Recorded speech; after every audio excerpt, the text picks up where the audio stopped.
Yep, all good.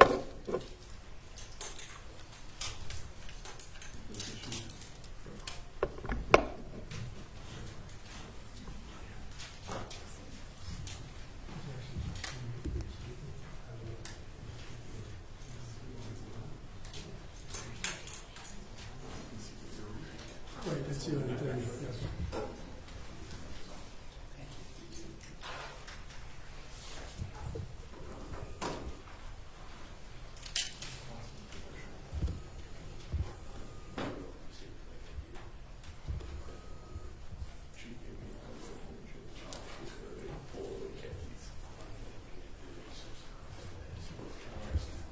I just walked into the press conference, so I'll have to call them right after that.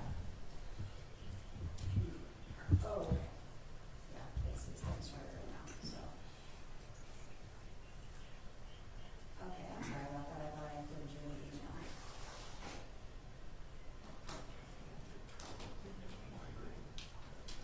Are you streaming this?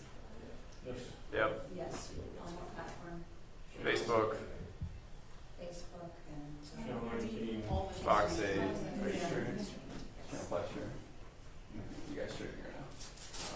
And we may cut it until live air on our end, the 19th. Okay, on 19, you have to like there, so. And then and then, I may have, and then I sent out a third press release.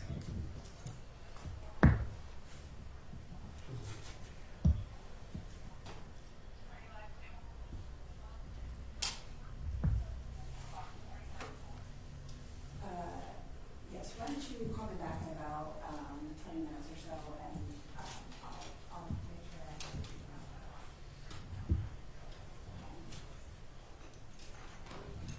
Okay, great. Thanks, bud.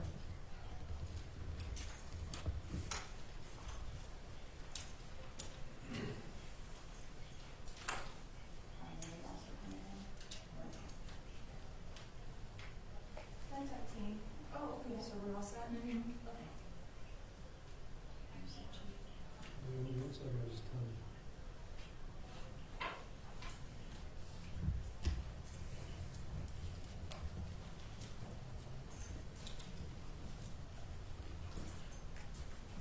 Is everybody ready?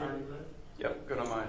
Just real quick, so if we don't have your email address, a couple people mentioned that prior to starting, see Lieutenant Crucia afterwards, and we'll make sure that we get that for you, okay? Also, we'll be sending out a Dropbox link, right after this press release, press conference, excuse me, with the report, with the phone calls, with some photos for everybody. There'll be one out also, so make sure that we do have your accurate email, because it normally goes to your station. If you want it to go to you directly, just see us afterwards. Is that fair for everybody? Dave's email addresses. Oh, that's perfect. If you want to pass that around.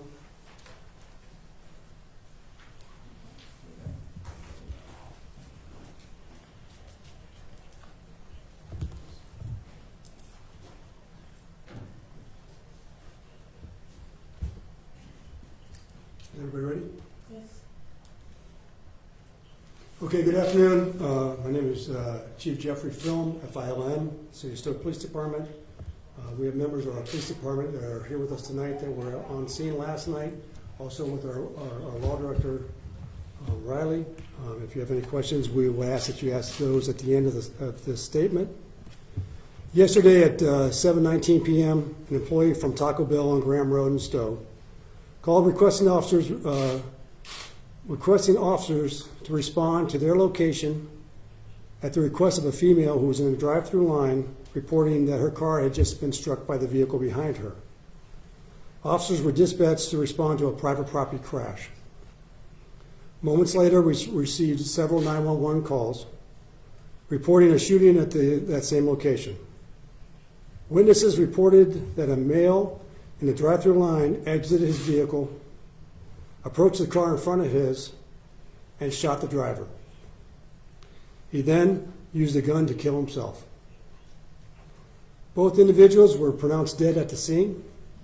The Summit County Medical Examiner's Office was identified has identified the victim as a victim of a homicide. Her name is Megan Kellerman. She's 25 and she's from the city of Stow. The deceased shooter was identified as a 53-year-old male. His name is Jason Williams of Cuyahoga Falls. Detectives were able to process both vehicles earlier today and are gathering evidence that we hope may explain the motivation of the shooter. However, that is unknown at this time. We have no information to indicate that the two subjects knew one another. Witnesses told detectives that Williams began blowing his horn on his vehicle at Miss Kellerman when she pulled in front of him in the drive-through line, entering the drive-through line, Williams then struck the rear of her vehicle with his car. Through the drive-through speaker, Miss Kellerman asked the Taco Bell employee to call the police department. Moments later, Williams exited his vehicle and shot Miss Kellerman and then took his own life.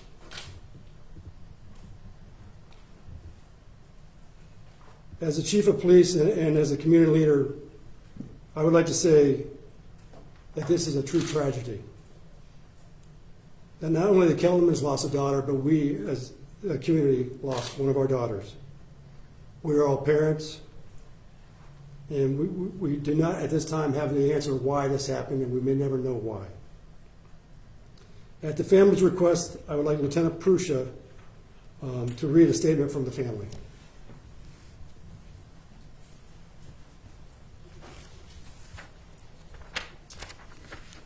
In light of recent events, our family is enduring an immensely painful loss of Megan Elizabeth Kellerman.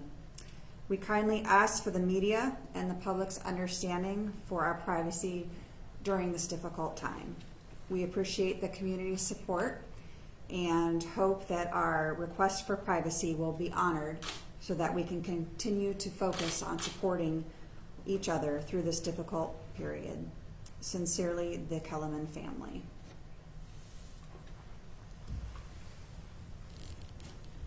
As I stated prior to the press conference, we will be sending out a link to all media outlets that will have the original report, that will have 911, the phone calls that we received. We'll have 2 videos from body cameras from the 2 first responding officers. And a copy of the photos of both the victim and the suspect, along with a copy of the statement from the medical examiners. And while we have given you all the information we have at this time, we will entertain any questions.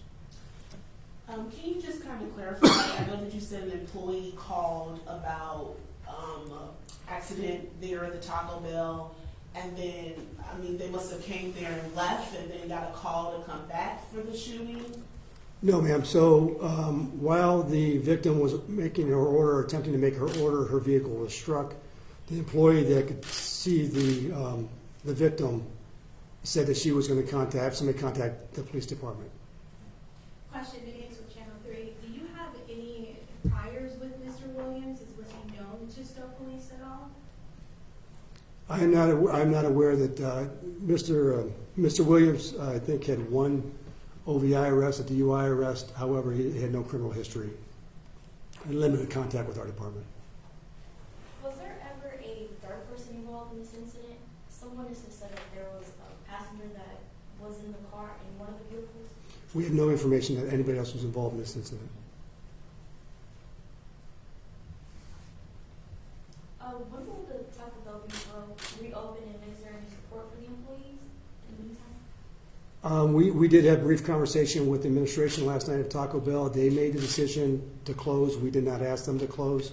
And it is my understanding that it should be opening soon. Was the suspect under any influence, drugs, We- alcohol? We will have that information. We do not have it at this time. I know that the coroner's investigation is pending, and once they will release that to us when it's available.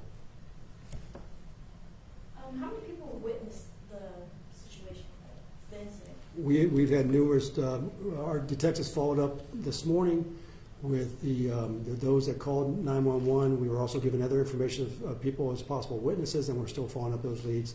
So a direct number I do not have, but it was many. And I just want to clarify, I know the coroner's report said that Mr. Williams was from Stow originally. Is Cuyahoga Falls the correct information? It is. Okay.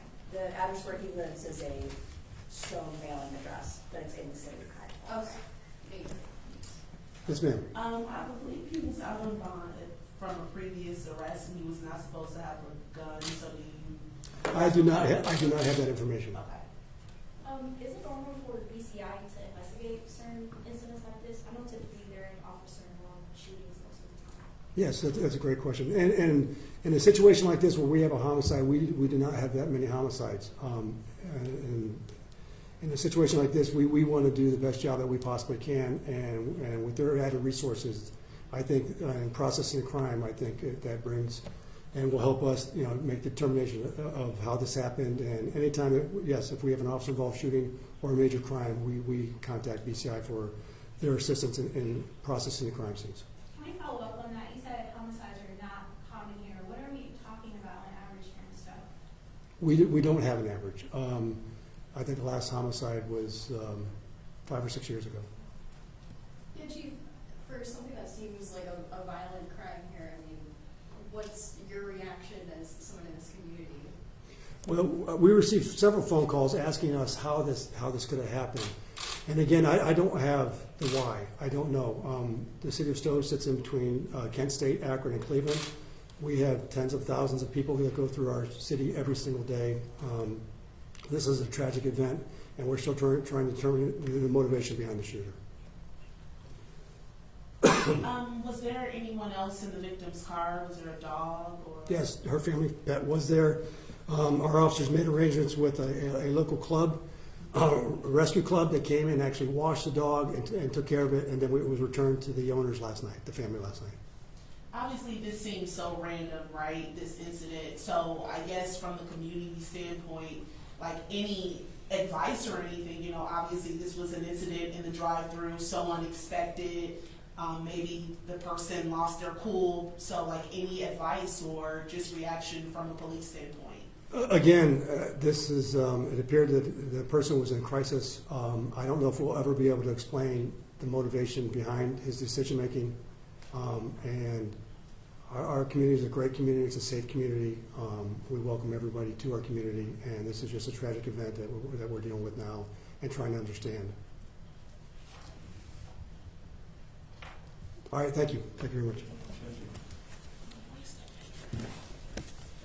Thank you.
And like I said, there are also some follow-up information.